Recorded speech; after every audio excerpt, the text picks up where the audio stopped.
Je vais faire une vidéo sur Heath Ledger, qui est un acteur que je connais très bien du coup, et qui a joué dans pas mal de films intéressants. Du coup, c'est lui, il a joué dans Batman, il a joué, enfin dans Batman, dans le rôle du Joker, dans lequel il a eu un succès énorme, et ensuite il s'est suicidé. Enfin, suicidé, il y a eu une mort un peu bizarre en fait qu'il a eu, et c'est en partie, je pense, à cause du film qu'il a fait et de sa personnalité que je vais expliquer du coup. Du coup, j'ai regardé hier le film 10 Things I Hate About You, et il joue dans ce film-là, et on a l'impression en fait qu'il n'y a aucun rapport entre ce film-là qui parle de romance, qui parle de plein de choses et de trucs qui sont, on va dire, banals, qui ont l'air banals du moins. Mais dans ce film-là, on voit des choses dans sa personnalité, le rôle qu'il joue dans ce film, ça montre pas mal de choses qui sont aussi dans le film du Joker, du Joker de Batman, quand il joue le rôle du Joker. Ensuite, je vais peut-être parler un peu des autres acteurs, qui a pas mal de choses intéressantes aussi, ou sinon je vais faire une autre vidéo parce que ça va devenir trop long. Parce que en partie, la raison que je veux faire l'astrologie de Heath Ledger en particulier, c'est qu'il a un côté poisson très très très très fort, et que c'est vraiment rare de l'avoir aussi fort. Alors que son côté vierge, le signe opposé, est très très très faible, sachant qu'il est ascendant Bélier. Ça aussi, c'est très important. Du coup, il y a vraiment beaucoup de choses à dire sur lui. Il a un vécu extraordinaire, sachant qu'il est mort ensuite dans des circonstances particulières, qui sont liées à ses vies antérieures, que je vais expliquer. On a les autres acteurs que je vais peut-être avoir le temps d'expliquer, mais déjà juste Heath Ledger, il y a tellement de choses à dire sur lui que peut-être qu'il faudra une vidéo en entier. Je verrai comment je fais. Du coup, j'ai commencé par le début, expliquer un peu le rôle qu'il a dans ce film-là, et peut-être une comparaison avec le rôle qu'il a dans l'autre film avec l'acteur de Batman, qui est aussi très intéressant et que j'ai déjà fait une vidéo là-dessus, et je crois que je l'ai publié, je suis pas sûr, mais on verra ensuite. Du coup, alors, il y a plein de choses qu'il faut décrire, et du coup je vais décrire un peu le film déjà qui joue là-dedans. Du coup, on a en fait l'actrice principale, c'est Julia Stiles, qui joue Kat Stratford, et il y a Heath Ledger qui joue le rôle de Patrick Verona. Du coup, ce qu'on observe au début du film, enfin du moins moi ce que j'ai vu, c'est que Heath Ledger dans le film, il joue un peu le rôle de quelqu'un qui est très solitaire, mais qui a en même temps beaucoup de confiance en lui, et qui apparaît un peu comme un personnage un peu, on va dire, que personne sait qui il est vraiment. Il y a plein de rumeurs sur lui, il y en a qui pensent que c'est un meurtrier, il y en a qui pensent... Enfin, il y a des rumeurs tellement folles sur lui que personne ne les croit vraiment, mais en même temps ils savent pas qui il est réellement. Et du coup, ça crée en fait une sorte d'illusion. Et cette illusion-là qu'on voit dans le début du film, où on ne sait pas qui ce personnage il est vraiment, parce qu'il paraît un peu fou, il fait plein de trucs complètement débiles quand il est en classe et tout, et on ne sait pas qui il est au final, et tout le monde a peur de lui, enfin presque tout le monde.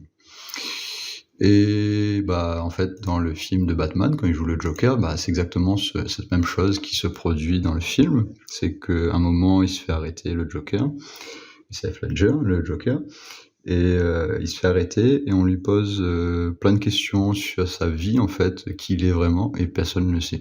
On ne sait pas qui il est. Il est quelqu'un d'invisible.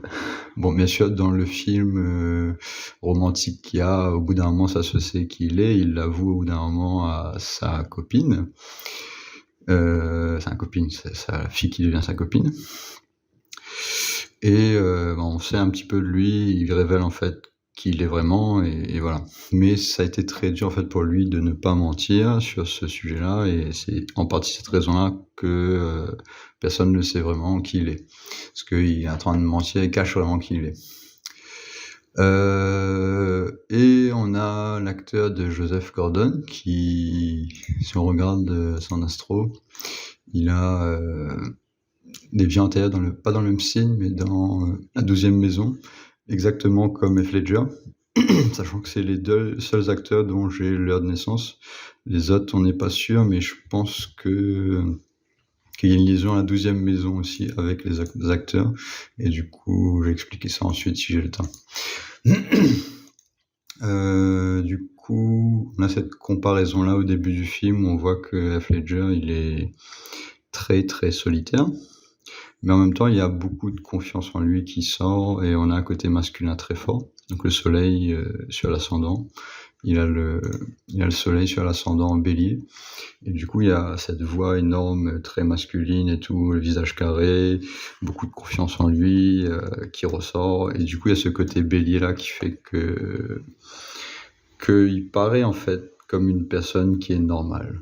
Un peu, on va dire, normale dans le sens où il arrive à jouer un rôle de leader très très fort en fait, sans qu'il s'en rende compte, sans que ça se voit énormément. Enfin, ça dépend de la manière qu'on regarde. Si on regarde son physique et sa voix, on voit qu'il y a vraiment une présence très forte masculine. Après, c'est une des raisons que je voulais faire cette vidéo-là, comme je l'ai dit auparavant, c'est qu'il y a ce côté poisson très fort là, qui est pas facile à expliquer parce qu'il est très paradoxal. Et moi, au début, quand j'ai vu sa charte pour la première fois, je me demandais pourquoi ce gars-là, il s'est suicidé. Parce qu'il a une charte très forte, en fait. Si on regarde les bases de l'astrologie, on va souvent dire aux gens que quelqu'un qui a le soleil en bélier, qui est en exaltation, et qui a sa lune comme ça placée dans la 4e maison à côté de Jupiter, on va pas dire ce gars-là il s'est suicidé.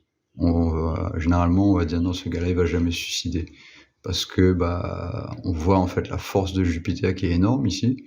On a la lune, sa force est énorme aussi parce qu'elle est à côté de Jupiter et elle est dans la 4e maison, donc c'est les deux meilleurs placements en fait pour avoir la lune. C'est un placement extraordinaire, ça arrive très rarement, et quand tu as ça, tu as un côté féminin qui est très très très fort. Donc ces deux planètes là sont très fortes, sachant que la lune c'est une des planètes les plus importantes dans l'astrologie, et le soleil pareil. Donc on a deux exaltations en gros.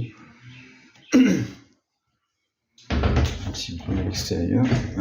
On a deux exaltations très très fortes, et on va dire que la lune c'est l'équivalent d'exaltation ici parce que plusieurs raisons on va dire.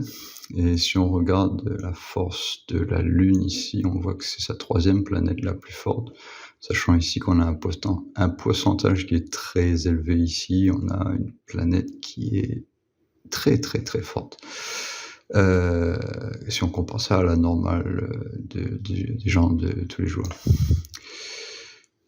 Du coup, avec Jupiter en exaltation, sachant que c'est aussi sa planète personnelle, donc quelqu'un de très croyant, quelqu'un qui a beaucoup de spiritualité, on va dire.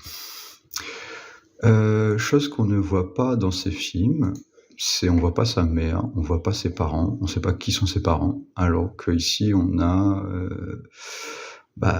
vraiment des choses extraordinaires, donc on pourrait se dire qu'il a des parents extraordinaires.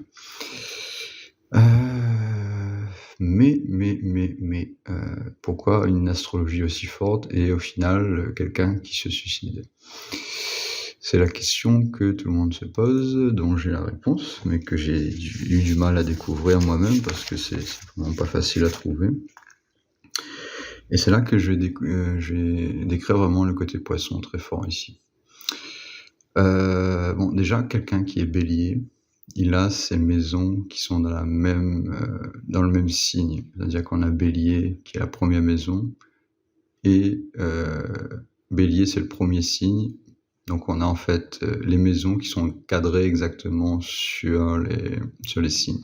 La deuxième maison, ça a un côté similaire à Taureau, et c'est dans le signe de Taureau ici. Donc tous les signes sont exactement dans les bonnes positions, ce qui est l'inverse de l'ascendant Balance. Donc les gens qui sont ascendant Bélier, ils ont une astrologie très très, on va dire, monolithique, on va dire. Il n'y a pas vraiment de différence énorme entre qui ils sont réellement et les endroits où ils vont, les environnements et tout. Donc c'est pas facile à comprendre ce que je dis là. Mais en gros, ils ont une astrologie qui est plus facile à décrire parce qu'il n'y a pas autant de nuances. On dit souvent aux gens, ils ont des doubles personnalités, etc. Ce genre de personnes-là, ils n'ont pas de double personnalité autant parce que ils sont beaucoup plus en accord avec qui ils sont. Je sais pas comment expliquer ça, mais bon, j'espère qu'on va me comprendre. Sinon, il faut regarder la vidéo que j'ai fait sur Ascendant Balance. C'est plus facile à décrire en regardant l'Ascendant Balance, parce que tout est opposé dans l'Ascendant Balance. Et d'ailleurs, dans Batman, le film que j'ai décrit avec le Joker, il y a l'acteur qui joue le méchant, là, le maire qui devient corrompu ensuite. Lui, il a ascendant Balance, et tout est inversé chez lui. Donc, on a une opposition très flagrante entre le Joker et la personne qui joue le maire qui devient corrompu ensuite. Le maire qui essaye de devenir maire, qui est dans la politique, je me souviens plus exactement. Il s'appelle Double Face dans le film en anglais. Du coup, on va revenir sur le Joker. Donc là, c'était juste pour décrire Bélier, que c'est vraiment un ascendant Bélier, c'est vraiment particulier. Et c'est ça qui fait que Ledger, il est particulier. Parce qu'il a le soleil sur l'ascendant. Donc c'est très très fort le soleil sur l'ascendant. Et en plus dans le signe de Bélier. Donc voilà, on s'imagine un peu ce que ça peut donner quand on voit le physique qu'il a et la carrure qu'il a, sa masculinité est très forte. Ce qui paraît évident. Mais quand on voit cette astrologie-là, on se demande d'où ça sort. D'où ça sort de là. Pour passer à Poisson ensuite, le Poisson ici, il est aussi très très fort en fait. Il y a un côté Poisson hyper présent, qui se retrouve très souvent dans les films, dans les actions qu'il prend, qui il est, etc. Sachant que son Vénus ici, il est en exaltation. On a un Vénus qui est en exaltation. Donc, on a au total 1, 2, 3, 4 planètes qui sont très très bien placées. Et je vais me contredire ici quand j'ai dit que souvent les personnes qui ont beaucoup de planètes exaltées rarement ont des problèmes dans la vie, ils n'ont pas beaucoup de problèmes dans la vie ou beaucoup moins, et ils ont des capacités énormes de trouver des ressources pour prendre les choses en main. Mais c'est pas tout le temps le cas, il y a des exceptions. Et ici, je vais décrire une exception parce que, au bout d'un moment, il s'est suicidé. Après, est-ce qu'un suicide c'est une bonne action ou c'est quelque chose de bien ou de mauvais? On ne sait pas vraiment. Du coup, il y a cette part de doute. Et je vais l'expliquer ici, en fait, pourquoi ça s'est produit. Du coup, son signe Poisson, il est très fort parce qu'il y a la Vénus qui est exaltée ici. Mais on a aussi Mercure qui est là, qui est très mal placé, enfin, qui est quand même, il y a quand même une certaine force quand même à son Mercure, mais c'est quand même sa planète la plus faible. Donc il y a un côté détachement au réel, en fait, il a du mal avec tout ce qui est concret dans la vie. Et le réel, c'est quoi? C'est travailler, c'est avoir une vie stable, c'est faire ce que tout le monde fait, plus ou moins, c'est-à-dire la monotonie, tous les jours bosser, etc., ramener de l'argent et être quelqu'un de stable. Enfin, avoir un accès au réel, en fait, ne pas être un clochard qui vit dans la rue ou quelqu'un qui est en prison, etc. Du coup, c'est tout ce qui est respect des règles, en fait, Mercure. Et ici, il a du mal, vraiment beaucoup de mal à respecter les règles. Et dans le film, le film romantique, il est constamment en train de mentir, mis à part la fin. Donc il cache qui il est, il ment sur sa personnalité, et il ne respecte pas du tout en fait les règles de la société. Donc il est en fait quelqu'un qui est un marginal en fait, quelqu'un qui est totalement marginal et qui ne se qui respecte pas les règles de la société, en gros. Il ne vient même pas en cours, mis à part à la fin du film. Il en a rien à foutre des règles. Donc ça se retrouve beaucoup dans son astrologie. Et c'est pas dû au fait que son Mercure ici il est très faible, même si c'est le cas, mais ça se retrouve en fait partout dans son astrologie, ce Mercure qui est très faible. Sachant que Mercure, ici, il est lié au signe de Vierge. Sachant que Mercure, c'est le maître du signe de Vierge. Mais il est très mal placé dans le signe de Poisson. Sachant qu'ici, son côté Vierge, il est complètement démoli, en fait, par Saturne et le point d'éclipse. Donc on a deux choses ici qui détruisent son côté Mercure, parce que Vierge, c'est le signe de Mercure, et c'est l'opposition à Poisson. Donc Vierge dépend de Poisson quelque part. Il y a une dépendance entre le signe Vierge et Poisson, ça je l'ai dit dans pas mal de vidéos. Tous les opposés ont besoin ils sont dépendants l'un de l'autre. Donc s'il y a un des signes qui est bloqué, l'autre aussi automatiquement il va se bloquer. Donc c'est en partie, là déjà j'explique, c'est en partie pour ça en fait qu'il s'est suicidé. C'est en grosse partie pour ça qu'il s'est suicidé de même. C'est qu'il n'y a aucun équilibre en fait entre ce qu'il doit faire dans sa vie actuellement, c'est-à-dire développer son côté Vierge, son côté Mercure, et son côté Poisson qui est beaucoup trop développé.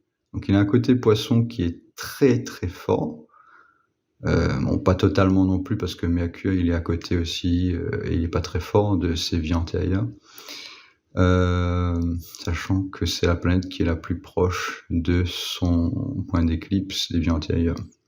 Donc on a ici une petite gêne déjà. Mais cette gêne de Mercure se fait ressentir beaucoup plus quand on voit que son signe de Vierge, qui est lié à Mercure, est totalement détruit. Ici, on a une destruction totale de ce signe, parce qu'on a Saturne et le point d'éclipse, qui sont les deux planètes dont on a le plus de difficultés à résoudre les problèmes. C'est pour ça que je les ai mis en noir, parce que c'est le côté noir un peu de la personnalité, c'est le dark side. Quand on regarde de Raoult ou Saturne, on a, je vais peut-être mettre ça juste pour avoir les noms à l'instant. Non, c'est pas ça. On a vraiment quelque chose ici de détruit, parce qu'on a les deux planètes qui séparent les gens, etc. L'ego et ce qu'on a à résoudre dans cette vie actuelle. Du coup, ici, on a un côté détruit, et ici, on a un côté qui est très fort.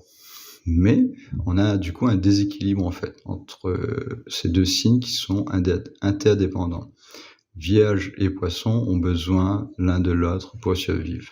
Parce que Poisson, c'est en gros, pour comparer, Poisson c'est les vacances, c'est quand tu te reposes, quand tu prends plaisir à la vie, et quand tu ne suis pas les règles de la société. Donc quand tu ne suis pas les règles de la société, bah, tu peux te reposer, tu peux faire ce que tu veux, tu es en vacances en gros. Ça peut être vu de cette manière-là, mais bien sûr, il n'y a pas que ces comportements-là qui font Poisson, mais ça peut être vu comme ça. Donc le repos, l'hypnose, le rêve, etc., l'imagination. Quand on est dans ces activités d'imagination, quand on dort, bah, le corps il se repose et du coup, bah, c'est ça le signe Poisson en partie. À l'inverse, Vierge, ça va être des gens qui sont très actifs dans la vie de tous les jours, donc la vie réelle, le concret, la recherche d'informations, savoir parler correctement, écrire à l'orthographe, respecter les règles, tout ce qui est admis dans la société comme des choses correctes, donc par exemple la loi, les juges, etc., les lois qu'on doit respecter, et respecter ses amis, etc., ne pas mentir et tout. Donc on a tout ça contenu dans le signe Vierge, et ici c'est très faible parce qu'on a le Saturne et le point d'éclipse, et le maître de Mercure, Vierge, qui est faible. Du coup c'est pour ça qu'il se suicide. Parce que quand on a des équilibres aussi importants, en fait, on a une personne qui n'arrive pas à survivre dans le monde réel. Ici, il n'arrive pas à vivre, en fait, correctement. Il n'arrive pas du tout à respecter les règles de la société. Et du coup, au bout d'un moment, il préfère se suicider que de continuer à vivre. En gros, c'est un peu l'explication. C'est une explication un peu grossière. Une des raisons que je reviens sur la base de la vidéo, c'est vraiment décrire le signe Poisson, d'une manière vraiment forte. Dans la vidéo dans le film de Joker, du Joker avec, Dark Knight, on a, personnalité qui est très chaotique. Il joue quelqu'un qui respecte pas du tout les règles de la société, donc c'est l'ennemi juré de Batman. Sachant que Batman, lui, c'est un peu l'inverse, c'est quelqu'un qui respecte beaucoup les règles de la société et qui veut que les règles de la société soient respectées, sauf qu'il triche un peu et il veut faire tout lui-même. Mais il veut absolument que les règles de la société soient exécutées correctement. Donc chez Batman, on a l'inverse, on a un côté vierge ou un côté de la sixième maison qui est très présent, alors que chez Heath Ledger, qui joue le Joker, on a l'opposé, quelqu'un qui respecte pas du tout les règles, qui est constamment en train de tuer les gens pour aucune raison en particulier, c'est-à-dire qu'il s'en fout, il y a quelqu'un devant lui, il le tue. Voilà, c'est pas plus compliqué que ça, il y a aucune raison. C'est-à-dire que lui, il n'aime pas les règles, il n'aime pas les raisons, il fait ce qu'il veut. Il est dans le côté Poisson total, donc si on regarde le film, on observe ce qu'il fait, on a le chaos total, on a quelqu'un qui est fou, qui peut être schizophrène, qui est peut-être malade mental, qui est content de se suicider, parce que même dans le film, si Batman n'est pas là, le Joker il se suicide et il meurt, hein, parce qu'à un moment il saute d'un bâtiment et c'est le Batman qui le récupère. Donc si Batman n'était pas là, le Joker il serait déjà mort à ce moment-là, parce que c'est Batman qui va le récupérer, le sauver. Et à plusieurs moments dans le film, le Joker il se suicide. Même à un moment il est en moto, Batman est en moto, et le Joker il arrive devant lui avec sa confiance en lui, le soleil en bélier, et il arrive et il le défie du regard. Et juste en le défiant du regard, Batman, qu'est-ce qu'il fait? Comme il aime bien respecter les règles, et il veut pas que personne meure, c'est ça son plus gros défaut à Batman, c'est qu'il veut que personne meure. Et du coup, il ne veut pas tuer le Joker, il veut l'arrêter. Et du coup, le Joker, lui, il sait ça. Il sait en fait c'est quoi la peur la plus forte de Batman, c'est la réincarnation, c'est-à-dire la mort physique. Poisson, c'est la mort physique quelque part, parce que c'est le moment où tout devient spirituel. Du coup, lui, il a pas peur de mourir, le Joker. Et c'est ça qui déstabilise Batman, c'est que Joker, il a pas du tout peur de mourir. Parce qu'en fait, lui, mourir, en fait, c'est ce qu'il a envie de faire, en fait. Il a pas envie de vivre sur la Terre, lui. Il est tellement spirituel, en fait. Il a tellement un Jupiter fort. Donc c'est là que ça se rejoint ici pourquoi ce signe Poisson est très fort. Parce que Jupiter, il est le maître du signe Poisson. Et il est exalté. Et c'est ses vies antérieures en Poisson. Et Vénus, il est exalté aussi. Mais ce Vénus-là aussi, il y a une raison pourquoi il n'est pas totalement fort. Et c'est dû à cette charte-là, que je vais expliquer ensuite. Mais pour revenir à son côté Poisson très fort, au début de sa vie, son côté Poisson, il est beaucoup plus fort, alors que ça baisse un peu quand il devient un peu plus vieux. Mais au début de sa vie, son côté Poisson, il est au maximum de sa force. Et il n'a pas trop expérimenté avec la vie réelle, donc ça va encore. Donc il a encore en fait cette capacité du Poisson qui est encore très forte au début de sa vie. Et pour reprendre l'explication, on a ce Jupiter en exaltation, on a la Lune qui est de Jupiter, on a Jupiter qui est de la Lune, donc un côté féminin très très fort aussi, donc quelqu'un avec des croyances tellement fortes en fait qu'il n'a pas besoin d'exprimer en fait qui il est. Il s'en fout en fait, il a tellement de confiance en lui qu'il n'a pas besoin de dire aux autres qui il est. Il ressent pas le besoin. Et dans ses films, on voit pas du tout sa famille. Dans les films que j'ai vus du moins.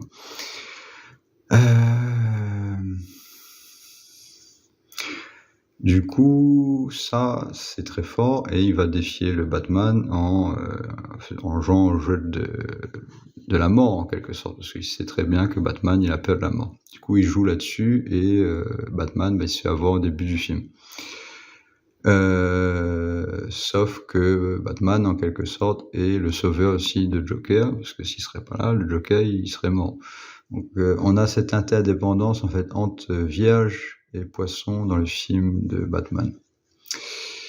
Si on reprend le film avec Heath Ledger, on voit exactement le même thème dans le film, celui-là, Ten Things About You, c'est que, bah, on a le Joker, le Joker, le rôle qu'il joue dans le film, c'est-à-dire Patrick Verona. Patrick Verona, dans le film, il est pareil que dans le Joker, c'est-à-dire qu'on a un côté poisson très fort. Sauf qu'il joue le rôle de la romance dans ce film-là, donc il joue plus le rôle de Vénus, le petit ami un peu parfait, on va dire, d'un point de vue pour une fille, etc. C'est-à-dire que quelqu'un qui a beaucoup de force masculine et qui en même temps pense à elle. Il y a un moment dans le film, il se met à chanter une chanson pour elle, pour lui montrer son amour. Elle fait la même chose. Du coup, on a un peu cette romance idyllique. Et on s'attend pas à voir en fait de la romance chez quelqu'un qui joue le rôle de Joker dans Batman. Ça paraît contradictoire, mais c'est le côté poisson qui ensuite a disparu un peu. Enfin, ce Vénus, en fait, il a disparu surtout ensuite, parce que ici, dans la 9e charte, qui est aussi très importante, souvent je dis la 9e charte est aussi importante que la charte première. Et si on a des planètes fortes ici, bah ça va aider beaucoup la première. Sachant que la 9e charte, plus on vieillit, plus cette 9e charte est importante et elle agit beaucoup plus sur qui la personne devient. Donc c'est un peu le futur en quelque sorte, la 9e maison. Et dans le futur, en fait, lui, son Vénus, il est en débilitation ici, donc le signe le plus faible. Donc on a quelqu'un qui avait un soleil exalté quand il...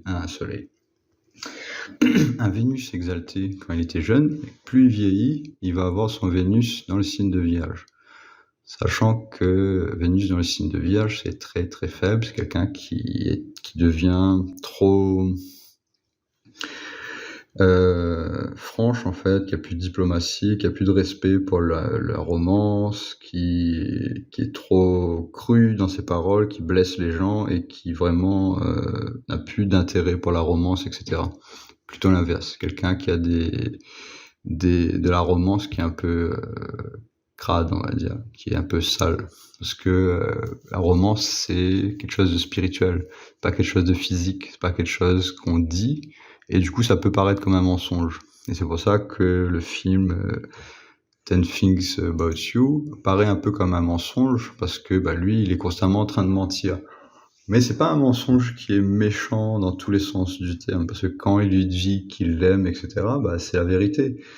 Donc il y a une part de manipulation ou d'hypnose en quelque sorte qui sort du signe poisson et qui fait qu'ils tous les deux ils disent pas la vérité.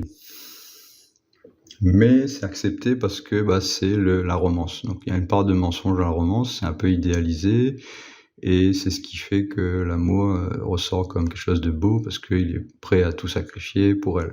Donc il y a une part de sacrifice, sachant que poisson c'est le signe du sacrifice et le sacrifice spirituel. Et du coup, quand on aime vraiment quelqu'un, eh ben, il faut avoir un Vénus en poisson, en gros, ou un Vénus qui est très fort.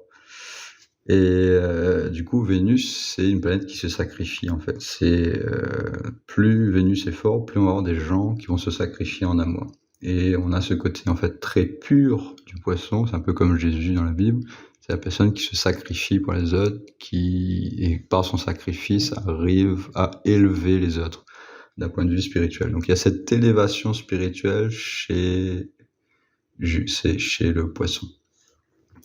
Et du coup, si on observe un peu ce qui se passe dans le film, pour reprendre le film de Batman, chose qu'on ne voit pas forcément, c'est que le Joker, dans le film Batman, il essaye d'aider aussi Batman en fait. On s'en rend pas compte, mais le Joker essaye d'aider Batman pour lui faire comprendre que la vie sur la Terre, il n'y a pas que ça en fait. Il y a autre chose autour. Il n'y a pas que le côté super-héros où je sauve les gens et tout est beau, tout est bien, qui finit bien. En fait, il essaye de faire comprendre à Batman son point de vue, c'est-à-dire que le chaos est aussi une intelligence, que le fait de faire n'importe quoi, c'est aussi le fait de faire n'importe quoi. Le fait le comportement qu'a le Joker est en quelque sorte une arme pour le Joker qu'il utilise contre Batman. Le fait qu'il y a cette interaction de ces deux personnes-là, les deux personnes, en fait, comme ils sont rivales, ils arrivent à apprendre l'un de l'autre. Et c'est ce qui se passe, en fait, dans le film Batman, c'est que l'un et l'autre, en fait, ils ont besoin de cette interaction entre eux pour comprendre, en fait, leur lacune. Batman, il essaye de comprendre la mort, et c'est d'ailleurs ce qui se passe dans son historique.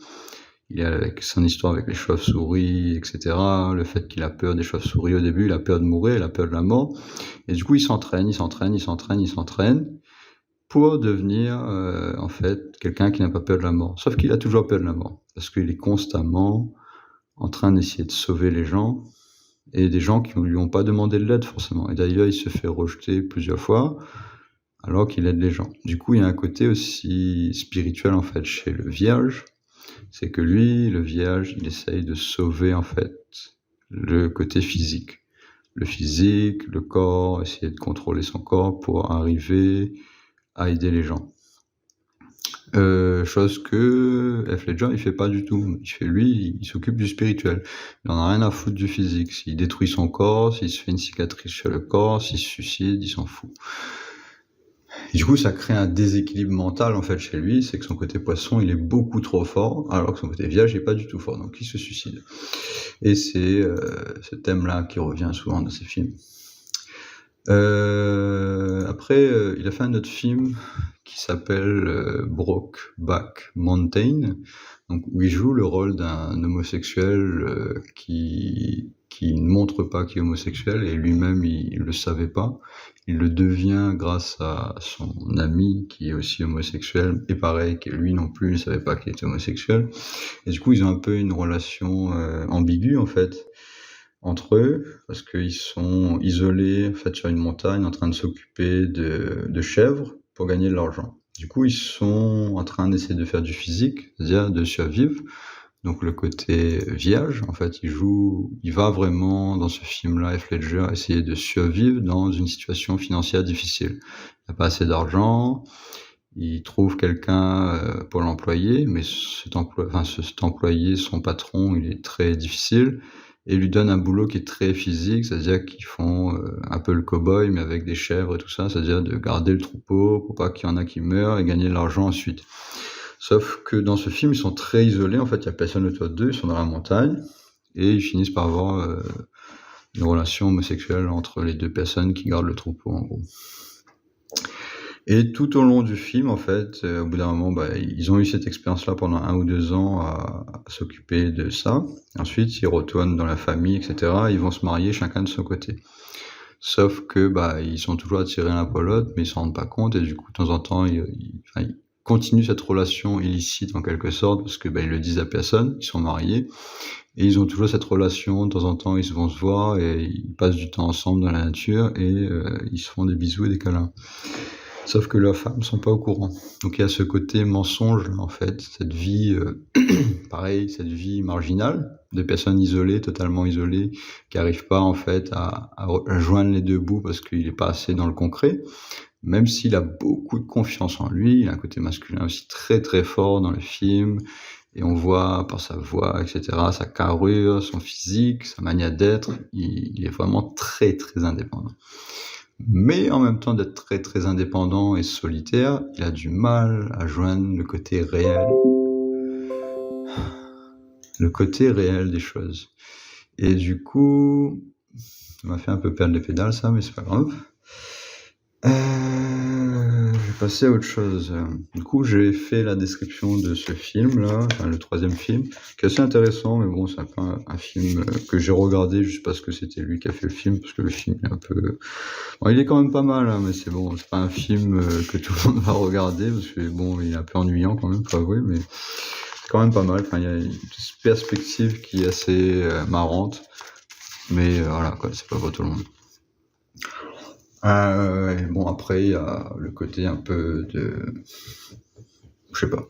Le côté homosexuel qui est assez intéressant, parce que c'est illicite, c'est mal vu dans la société américaine, là où il est.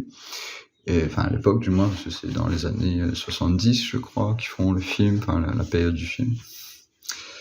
Voilà, donc on a un côté romance qui va un peu dans tous les sens chez Heath Ledger, donc il fait le rôle d'un homosexuel. On peut dire ouais, pourquoi un homosexuel il va faire un film de romance. Enfin, ça, on va dire qu'il n'y a aucun rapport entre les trois films.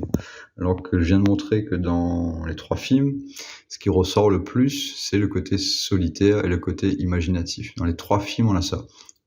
On a le signe poisson qui est très fort, qui ressort dans tous les films, et on a cette isolation de la 12e maison.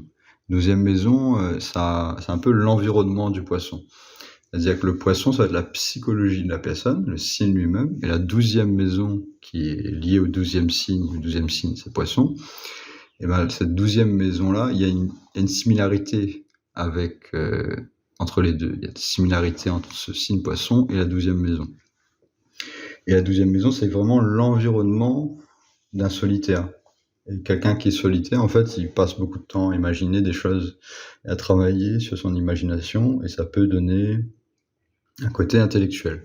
Mais comme c'est dans le signe poisson, ici, le côté intellectuel, il ressort pas du tout, il ressort plus comme un débile, en fait, parce qu'à l'école, il travaille pas du tout, donc il a aucune... Enfin, dans le film qu'il fait ici, là, 10 Things About You, à aucun moment on lui demande qu'est-ce qu'il veut faire dans la vie. Il en a rien à battre. Il s'en fout totalement, à aucun moment on lui parle de but dans sa vie, ou qu'est-ce qu'il veut faire, qu'est-ce qu'il veut devenir, il s'en tape totalement. Donc il a aucune accroche au réel, il a aucune accroche au concret, et ça se voit clairement dans les trois films. Dans le film où il a le moins d'accroche au réel, c'est dans le film de Batman, bien sûr, et c'est parce que c'est la fin de sa vie, et c'est parce que le côté Vénus en Vierge, il ressort beaucoup plus, et c'est ça, je pense, qui le permettait de garder, en fait, une accroche à sa vie, parce que c'était la romance, sachant que Vénus, dans le signe poisson, c'est vraiment sa force la plus grosse, parce que c'est exalté, et c'est à côté du point d'éclipse de ses vies antérieures. Alors, donc je pense que j'ai un peu fait le tour de Heath Ledger là, dans ces trois films, dans ces trois historiques qu'on voit en fait dans les films, on voit vraiment des choses très similaires. Je suis à combien de minutes là? 37 minutes. Donc je vais m'arrêter là pour cette vidéo. Et je vais ensuite faire une autre vidéo pour le film en lui-même. Enfin, le film, j'ai quand même décrit pas mal le film, mais je vais passer ensuite plus sur les autres personnages et montrer en fait le rapport entre ces personnages et les autres. Du coup, on va faire une deuxième partie parce que sinon ça va être un peu trop long. Alors merci d'avoir regardé cette vidéo.